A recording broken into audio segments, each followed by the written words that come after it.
glad you know that every single year we all like certain traditions. I'm sure it's like that in your part of the world, isn't it? There's certain things that we do every single year that we like, that give us comfort, joy, and of course, sort of, routine. Now, over here in the United Kingdom, every single festive season, seasonal season, Christmas, whichever you wish to call it, apparently we all reach for one thing to make sure that our Christmases are allegedly complete. As ever, let me explain. Hi, good morning. How are you? Nice to see you as ever, and thank you so much for joining me. I wanted to share this particular story with you because when you think about it, I do remember this. That's right. The brilliant, as it was then, Radio Times. Strange title when you think, wasn't it? Because it's radio and television, but of course it's still known as the Radio Times. It was the thing that everybody bought once a year because it's quite an expensive magazine even today, but it told you everything that you needed to know about the comedy greats that were going to be on your television for free over the festive season. In fact, all the very special shows. This was, of course, a period with Christmas when shows truly were special. Who remembers, particularly if you live in the United Kingdom, the likes of the Two Ronnies, the Mike Yarwood Christmas special, Val Doonican, who used to film it, by the way, in his own real house and get the BBC to decorate it for free and then keep them all up.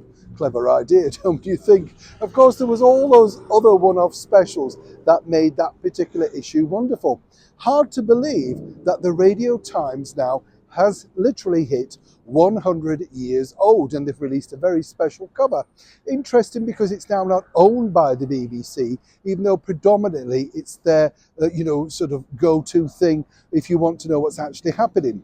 The reason apparently why the BBC decided to sell it, though, was that more and more people were simply going online looking for themselves, and they didn't necessarily need that particular publishing arm. But when it started way back in 1923, that's right, 1923, there were only 6 radio stations, and the boss of the BBC at that time, Lord Reith, who, of course, we took you to his home with the blue plaque recently. Well, he had this to say. Literally founded by Lord Reith, the BBC managing director, and later its very first director general, as a listings magazine and the official organ of the corporation that would help people understand what they were paying for through the brand new license fee after its radio services began. As I say, it was just starting with 6 radio stations. It now carries listings for 86 television channels and 63 radio stations. However, with all of these things, it was about money, It was about basically getting more money in, but more importantly, filling Radio Times with all the stars that you were going to grow, love and like.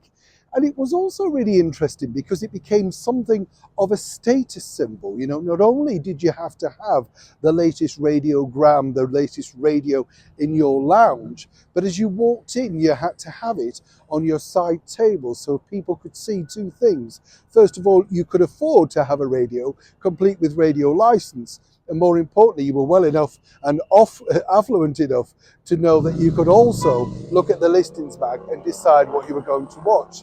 Of course, when it really started and right through to the 60s, it was king of radio. Everybody tuned in for everything like Take It From Here, Raise a Laugh, Hancock's Half Hour.